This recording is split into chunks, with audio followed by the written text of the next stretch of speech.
Hello, my name is Tanner Williams, and today I'm going to be arguing something that might feel a little bit uncomfortable at first. Today, I'll be declaring that free will is nothing more than an illusion. Essentially, I am arguing that we do not have any real control over anything we do. Now, this doesn't mean that our lives are meaningless or that nothing matters. In fact, I'll argue the opposite. What I want to show today is that the idea of free will, the belief that we consciously and independently choose our thoughts and actions, is ultimately an illusion. I will split this presentation into two parts. First, I'll show you why free will doesn't hold up under neurological, biological, and logical scrutiny. Then I'll explain why giving up on free will actually makes us more forgiving, understanding, and humane. Let's start with neuroscience. In the 1980s, a scientist named Benjamin Libet conducted an experiment where participants were asked to perform a simple movement. They were asked to flex their wrist whenever they felt like it. The participants were asked to watch a clock and simply record the time at which they felt the urge to flex their wrist. Libet used EEG to monitor their brain activity while they performed this task. What he found was shocking. The brain showed activity related to the movement before participants were consciously aware of making a decision. This readiness potential began about 350 milliseconds before the person said they had made the choice. Since then, other scientists like John Dylan Haynes have used more advanced methods like fMRI to predict people's decisions up to 7 to 10 seconds before they were consciously aware of them. Another experiment in 2011 by Itzhak Fried and his team provides similar results. Building upon the structure of previous Libet-style experiments and by directly recording activity from individual neurons in the brain of epilepsy patients, Fried found that certain neurons in the brain began firing up to 1.5 seconds before the person reported making a conscious decision to move. While these findings do not definitively disprove free will, they do show us that the sequence of events prior to decision making is not as straightforward as we think. Most people believe that decision making follows this simple sequence. First, conscious decision is made. Then, electrical signals in your nerves activate. Finally, you flex your wrist. While in reality, the results of these experiments prove that the sequence of events occur in a slightly different order. First, the electrical signal ignites. Then you become consciously aware of your decision. Then your wrist flex. This raises the question, if I'm not in charge, then who is? These findings ultimately suggest that what we experience as free decision is really just the moment we become aware of a process that has already started without us. Now let's zoom out to biology. Every decision we make is shaped by a complex web of factors we don't choose. Our genetics, our brain chemistry, our hormones, our past experiences, and even things like sleep, blood sugar, and stress levels. For example, a social experiment famously called the Hungry Judge Study found that judges give harsher sentences right before lunch. This study analyzed 1,112 parole board decisions over a 10-month period. The judges involved in this study had a mean experience of 22.5 years. These judges granted parole in a binary fashion, meaning that parole was either granted or denied. The researchers combined this binary data with the times at which the hearings took place, and the results of this were shocking. They found that at the beginning of a session, the probability of a prisoner being granted parole was around 65%. But as time passed, the approval rate steadily dropped to a near 0% after a meal break.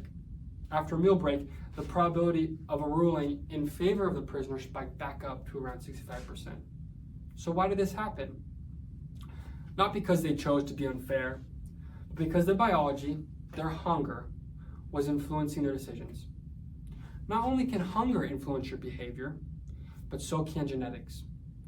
A study published in the National Library of Medicine states that genetics play a significant role in an individual's susceptibility to alcohol use disorders. Genetic factors alone account for roughly 40 to 60% of the risk. Another study found a strong link between antisocial aggressive behavior and the MAOA gene and early childhood maltreatment. Individuals with lower MAOA activity and childhood traumas were at much greater risks of becoming harmful to society. Now, as influential as genetics are, there are still many more factors that greatly influence behavior. One of these factors includes hormones. A double-blind study published in PubMed Central found that young men injected with testosterone punished their opponents more harshly and frequently in a board game than did young men injected with a placebo. Thus, we can conclude that testosterone does induce male aggression. On top of that, another study published in Harvard Business Review found that individuals who had higher levels of oxytocin in their blood were much more likely to share money and wealth in a virtual game than those with lower levels of oxytocin. This study also showed that oxytocin levels increased as the participants received money from unknown senders or strangers within the game. Essentially, the more oxytocin someone has, the more likely they are to trust a stranger. Now at this point, I hope you are coming to the conclusion that I have come to. Everything we think of as a choice is influenced by things we did not choose. I did not choose my genes. I didn't choose how my brain was developed. I don't choose what hormones my body creates. I am simply a victim of my biological circumstances. While I could continue to share more studies and experiments that highlight just how little we control, by now, I think we have gotten the point. Finally, after all the neurological and biological evidence that I have provided to disprove free will, I'll present the final blow by using a philosophical justification. Relying heavily on philosophers such as Alex O'Connor and Sam Harris, I have come up with my own 4 premises that, if understood, leave no room for free will. These premises are: 1, wants arise from factors outside of my control, such as biology, past experiences, neurological chemicals, peers, and family influences. 2, everything I do is ultimately motivated by my wants, whether consciously or unconsciously. 3, while I feel as though I can choose between competing wants, that choice itself is driven by deeper preferences and values that I did not ultimately choose. And 4, since I do not have control over the formation of my wants, nor over the fundamental principles that guide my decision making, my sense of control over my actions is ultimately an illusion. An example of this could be as simple as choosing a flavor of ice cream. Perhaps let's say that you, for whatever reason, like chocolate over vanilla ice cream. Because you like chocolate more, you choose to get chocolate ice cream. Now I raise the question, did you choose to prefer chocolate over vanilla? Well, no, you just like chocolate more than vanilla. Perhaps your taste buds in chocolate react in a more chemically stimulating way than do your taste buds in vanilla. Or maybe when you were growing up, your cool older cousin always said chocolate was better than vanilla. Whatever the reason is, it ultimately doesn't matter because you have no control over any of the factors that influence your preferences of ice cream flavor. You don't choose what you ultimately want, yet you only do what you want to do. Therefore, you did not choose what you do. At this point in this presentation, you might be feeling hopelessness or depressed. You might even think that denying free will makes people more nihilistic or less responsible. Fear not, because there is light at the end of the tunnel. At the beginning of this presentation, I promised that believing less and less in free will only makes us more and more humane. Not only is this statement true now, but it is also true for the past. Multiple times throughout history, we have become more compassionate, understanding, as we have learned the true cause behind an issue. For example, the young boy in school who struggled to read and write did not struggle because he was lazy or unmotivated, but because he had dyslexia. The minor who committed a crime does not deserve the death sentence or life without parole because, shocker, the brains during this time of adolescence are still under development. The schizophrenic man we labeled as a criminal in the 18th century does not deserve to be incarcerated and tortured, but should be treated as a patient in need of medical attention. The woman who becomes unresponsive and shakes uncontrollably is not doing so because she is a witch and thus should be burned at the stake. She is acting this way because she has epilepsy. The point is, as we understand the true causes behind behavior, our feelings and actions switch from aggression and defensiveness to compassion and understanding. Now that we have seen just a few examples from the past that highlight my point exactly, let me dive further into how realizing free will is nothing more than an illusion makes you a better person today. There are essentially two major benefits to recognizing the illusion of free will. First, we become more compassionate and less judgmental. When I understand that someone has no real control over their actions, my internal tone shifts from anger to empathy. Second, abandoning the myth of free will cultivates humility. I'll explain this shortly. To prove that recognizing free will is an illusion only makes us more compassionate and understanding, I'll give a hypothetical but completely plausible story. Imagine this. A 30-year-old man brutally murders a young girl in broad daylight. Your initial reaction, like mine, might have been anger or disgust.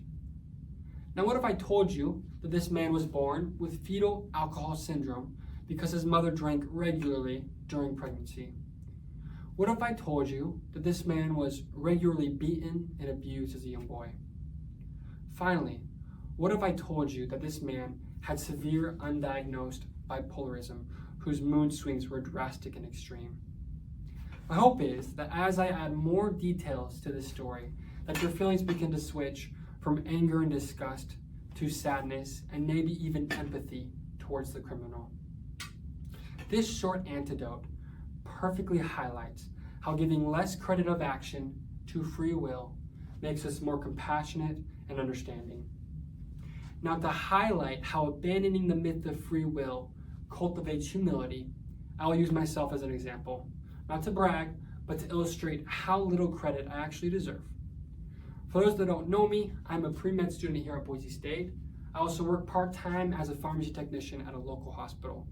When I shared these two statements with you, there might have been a range of emotions or thoughts that came to your head. But here's what you might not know.